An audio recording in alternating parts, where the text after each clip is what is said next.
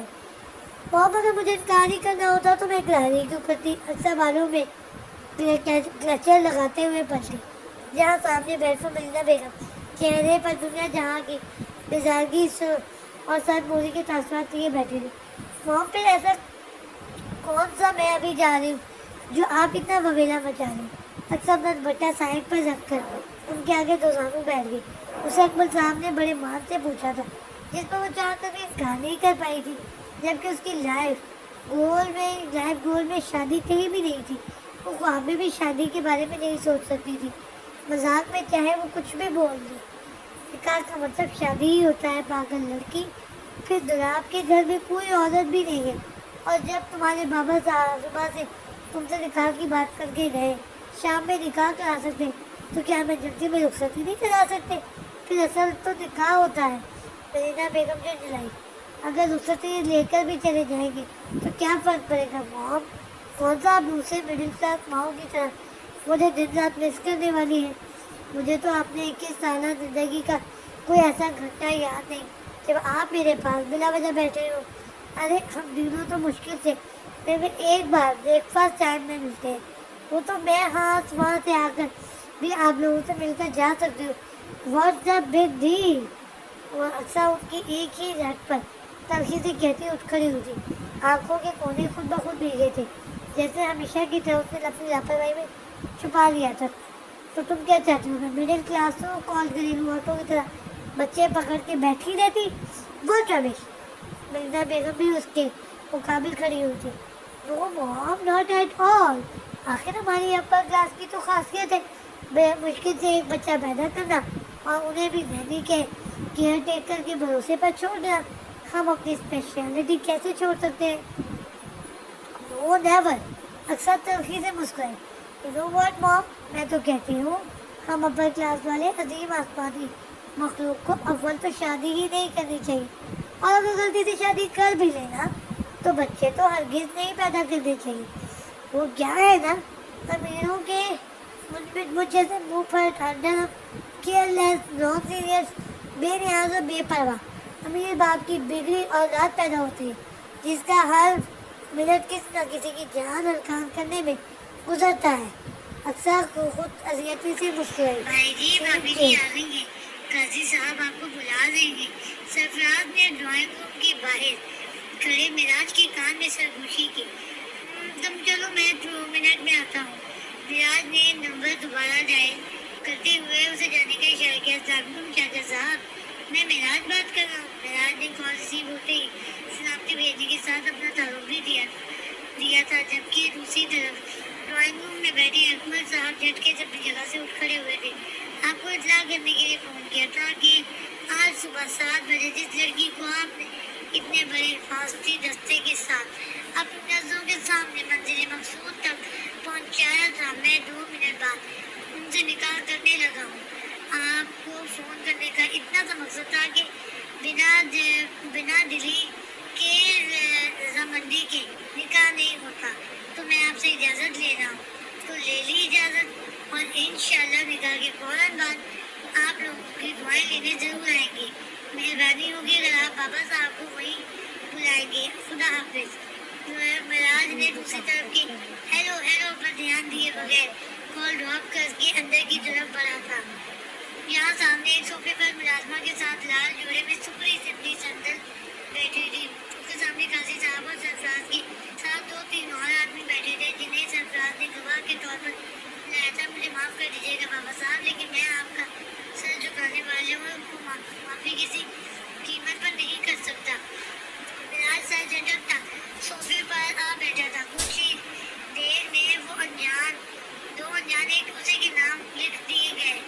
چلے قاضی صاحب کے نکلتے ہی مراج اپنی جگہ سے کھڑا ہوا تھا۔ سندر تو جیسے اس انتظار میں بیٹھی تھی، فوراً اپنی لرزتی ٹانگوں پر مضبوطی سے کھڑی ہوئی۔ مراج نے اس کی تیزی سے بغیر چڑھائی تھی۔ آپ کو شاید پسند آئے، لیکن میں عزت کو عزت سے ڈھک کر رکھنے کا قائل ہوں۔ مراج اپنے کندھے سے کالی چادر اتار کر نامحسوس انداز میں سندر کے ارد گرد لپیٹا وہاں سے نکل گیا تھا۔ پیچھے سندر بھی اتنی بڑی چادر کو مشکل سے سنبھالتی اس کے پیچھے ہوئی تھی۔ سین چینج۔ اکثر تم کیسی مڈل کلاس مائنڈیڈ باتیں کر رہی ہو؟ مرینا بیگم کی آنکھیں تحیر سے پھیلی تھی۔ کاش میں مڈل کلاس میں پیدا ہوتی تو میرے بچپن تنہائی میں نہ گزرتا، میرے ماں باپ کے پاس میرے لیے وقت ہوتا۔ کاش ایسے بہت سے کاش تھے جو اکثر نے مرینا بیگم کو دیکھ کر سوچا تھا۔ پھر بیڈ سے جلی دار سرخ دوپٹہ اٹھا کے جیسے تیسے خود پر پھیلایا تھا، جو اسے کچھ دیر پہلے اکرام صاحب کی بیوی وائٹ ڈریس کے ساتھ ہلکی پھلکی جویلری کے ساتھ دے کر گئی تھی۔ اکثر تو ہمیشہ سے میں نے آپ دونوں کو ڈس اپوائنٹ ہی کیا ہے۔ آج پاپا نے بڑے مان سے کچھ مانگا تھا، کیسے انکار کرتی تھی؟ پھر کوئی بھی شریف بندہ میرے ساتھ 4 گھنٹے نہیں گزار سکتا۔ سو ڈونٹ وری، اگر میں رخصت ہو بھی گئی تو 4 دن بعد کسی گھر کے سناٹے میں میری آواز گونجنے لگے گی۔ سو جسٹ چل۔ اب چلے میرے ساتھ۔ اکثر خود پر مسکراتی دوپٹہ سنبھالتے ہوئے کمرے سے نکلی تھی، جہاں سامنے سے آتی مسز اکرام نے مسکراتے ہوئے اسے لے کر ڈرائنگ روم کی طرف بڑھی۔ جو دیکھو آ گئی ہے میری بیٹی۔ اکثر کے ڈرائنگ روم میں داخل ہوتے ہی اکرام صاحب اس کی طرف بڑھے تھے، سامنے جلے دل کے ساتھ چہرے پہ مصنوعی مسکراہٹ سجائے بیٹھے جناب نے نظر اٹھائی تھی۔ وائٹ سادہ سی نفیس کام والی شلوار قمیض پر بڑا سا سرخ دوپٹہ لیے میک اپ سے پاک چہرے کے ساتھ وہ اکرام صاحب نے اور اکمل انکل کے درمیان بیٹھی چھوٹی سی شیطان کی نانی، جسے وہ آفت کی بڑھیا کہتا تھا، پہلی بار اس لڑکی کو دیکھا تھا۔ آپ نے اس کا مکمل جائزہ لینے کے بعد فوراً اپنی نظر ہٹا لی تھی۔ پھر اکرام صاحب کا اشارہ ملتے ہی نکاح کی کارروائی شروع ہوئی تھی۔ دونوں نے بنا چور چران کے ایجابات قبول کیے تھے، اور ہر وقت دی گریٹ اکمل کی زاغ لاپنے والی اقصا پل میں اقصا دراب فاروقی بن گئی تھی، جس کا اس نے اپنی بے نیازی میں کوئی خاص نوٹس نہیں لیا تھا۔ اب کیوں پیشانی پر سلوٹوں کا جال لیے گھوم رہی ہے؟ زندگی تو میری بیٹی کی برباد کر دی، باندھ دیا اس کی قسمت میں ایک بچے کے باپ کو۔ اکرام صاحب کو پریشان دیکھ کر مرینا بیگم دبی آواز میں پھٹکارے، میں نے کچھ نہیں کیا ہے بیگم، سب آپ نے کیا ہے۔ جو گویا تھا وہ تو کرنا ہے نا، ابھی تو یہ کچھ بھی نہیں ہے، ابھی ایک اور ہارٹ اٹیک